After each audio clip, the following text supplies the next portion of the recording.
Watch and burn. Hey everybody. So tonight I am looking to discuss Rob Zombie's novel for his film, The Lords of Salem. First off, I would like to point out that I purchased this with money that I got from a subscriber, a very active subscriber, fucking wicked dude by the name of Stephen Sell. As I understand it, Sell is not his last name, which, given how freaky the internet is, that makes good sense. But anyways, dude, thank you so much. I think I've probably got the thing coming up on the screen now where he sent me the money to buy this. So I did, and I read it, and I love the movie. Like, I've loved the movie since I saw it way back. I can't remember where I was, but I saw Zombie live, and he played the trailer for the movie, wherever I was when I saw him back in, was that 2011? I can't remember. When did this movie come out? Well, it doesn't matter. I saw him live, and he played the trailer for the movie, and this is totally Rob Zombie's Eyes Wide Shut, right? I think I've already done a review of the movie. I did it out back where Talese is now, I think at least. And I mean, this is clearly his Eyes Wide Shut, and I absolutely love the film. I know the film sort of splits the fan base. Some people are with me. They say it's his best movie ever. Other people say the movie's not the best. But then there are the people who have read the book. And as per usual, the book annihilates the movie. But then that's not even really being all that fair, considering the fact that the movie was done on a shoestring budget, and they were filming literally up until the point where they were still painting the hallways in Heidi's building. And so you can notice that in the movie, at certain points you'll see Heidi walking down because, the demon's in the apartment. I think it's apartment 4 at the end. And it looks like the frames of the various doorways are very shiny. And according to Zombie, that's because they were literally painted 2 minutes before he said action, and they started acting out the scenes because they were crunched for time and money. So unfortunately, a number of things got lost, sort of in translation, as it were. The book is amazing. For example, one of the biggest shifts that I noticed is the fact that the book is hilarious. The amount of humor, what's her name? Serena, the receptionist at the radio station where Heidi works with Herman and Whitey. She was hilarious. Whereas in the movie, you don't really get that vibe from her. She comes out and Whitey says some shit to her, I can't remember what he says. She says it back to him. It's quick. She's gone. She's like, oh yeah, this package showed up. It's a cool wooden box with the record from the Lords in it. And that's it for Serena. But in the book, she's a wit machine. She's out in the hallway, when Count Gorgon's there with, I think there was another bandmate from his band was there with him. And she's on the phone with somebody, and she's under the desk, and she's like, listen, I literally have Satan times 2 out here. She's like, I don't know what to do. And it's Satan times 2. And then another thing I thought was really funny, when he's being interviewed about his book, about the Salem witch trials and everything, he's not sure what to call everyone. And he's like, wait, I think the big black dude's named Herman, but I think the white guy's name is Herman too, but we're supposed to call him something else. I think we're supposed to call him White Herman or some shit. And again, I found myself, even though I may not have done a very good job of conveying the humor there, I found myself actually laughing at these points. When she was Satan times 2, I laughed out loud as I was reading. And usually books don't make me laugh, even if they're attempting to be funny. I don't actually physically laugh out loud, but I did at several points throughout this book. And I found that to be, I would argue, just about the most dramatic shift from the book to the movie is humorless. And this book is really, really funny. Now, the other thing, of course, that the book does, that the movie just cannot do, is there is a ridiculous amount of detail.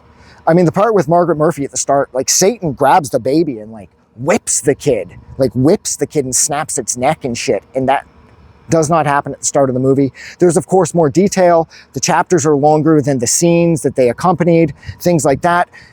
And when it comes to the actual record that came from the Lords, in the movie, it's just like a lockbox. She opens the latch at the front, Heidi, pulls the record out. But in the book, first off, the box is a trick lock. The two little, it's on here, I don't even know if you can see it, but the two little dots on the side of the little sort of Salem cult thing there, she has to press those at the same time to unlock the box to get to the record. And I thought that was really clever too. And then when she's playing it with Whitey back at her apartment, or White Herman back at her apartment, when they put it on, it automatically starts playing backwards. And Whitey's like, did you reverse the motor in your turntable? And Heidi's like, dude, we've been listening to records all night, so clearly not. And why would I do that anyways? And Whitey's like, I know, I'm just trying to figure out what's going on here. And what is played isn't the catchy little dun, dun, dun, dun thing that John 5 came up with, or I think it was John 5 at least, in the movie. Now, I prefer that because I thought that little like 4-note thing that he was playing was really clever and really memorable. It's like my favorite part of the score. That's not what this is. This is almost something that only the women of Salem who are tied back to the history of the Hawthorns, like Heidi is, they hear it. And when they hear it, they go psychotic. Like there's one girl, her name's Macy, I believe, and her boyfriend Jarrett. She hears it on the radio and she has to have sex. And she ends up being possessed by the beast that's at the start that whips the baby, Satan, I imagine. And she's inside of her body, but she's incapable of controlling her own actions. And the whole time, Jarrett's kind of wandering around as his girlfriend, Macy, is very quickly becoming something she shouldn't. And she's trying to tell him to get out of there in her head, but she has no control over her body. And she slaughters him. She stabs him in the throat. She absolutely destroys him. And then the beast leaves her, conveniently enough, to deal with the murder charge or the murder conviction and the life in prison that she'll have to deal with. And I liked that too, because the only way that they could really convey this in the movie was by when the Lord's record is playing, you see various chicks around Salem sort of like entranced, staring at their radios. Now, way back when I saw the movie for the first time, that did a really good job of conveying the power that this record had over the women who were tied to the Hawthorns. But the book annihilates that. Macy, like, you got these women essentially slaughtering the men around them due to what this record is doing to them mentally speaking. And I loved that because, again, it's way more detail. And I thought that was amazing. I also liked how, I liked how the book is really well paced. There's a natural sense of flow. The book was a really easy read. When I was reading reviews for it at Goodreads, a lot of people, I guess more voracious readers than me, I'm a consistent reader. But I imagine I'm not really a compulsive reader. So people who are, a little more compulsive with their reading, always got a book in their hand. Those people perhaps were the ones writing a little harsher reviews. And they were saying things like the language is sort of formulaic and it's sort of repetitious. And, the book could be better written.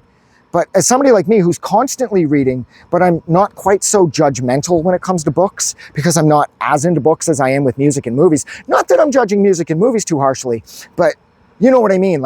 I'm more of a casual avid reader. So I didn't feel that way. I felt this book was well written and it got the point across and it moved at such a comfortable pace that it was and the book was over. So the book is way better than the movie. But at the same time, I preferred the visuals of the movie. I felt like, descriptively speaking, I felt that the movie did a better job than the book. I liked, like I said, that Eyes Wide Shut, that sort of use of gold that Zombie did, especially at the end when Heidi's in that giant theater. I thought that was better about the movie, but it's probably the way it's always going to go. The visual components of the film will most likely beat the implied visual components that you need to imagine in your head for the book. So I liked that better about the movie. But overall, this book is so amazing. It's so much fun. I mean, everything about this, we find too that Heidi in the book, she drinks more because she's still a recovering drug addict. We also find out that Herman, as in Black Herman, he was the one that saved her from her addiction to whatever the drug was that she was hooked on. I can't remember. I think it was crack or some shit. That was what she was smoking in the movie. Seen the movie 10,000 times, and here I am going, "Oh, it's the book she smokes." I'm fucking the book she smokes. Jesus Christ, I'm off my game tonight. I don't know what the drug is. I think it's crack. Seen the movie 10,000 times. I referred to the crack being a book a second ago because maybe I'm smoking a bunch of crack myself. But yeah, I mean, Herman saved her. It's sort of maybe hinted at in the movie, kind of, towards the end when Heidi just disappears into the theater.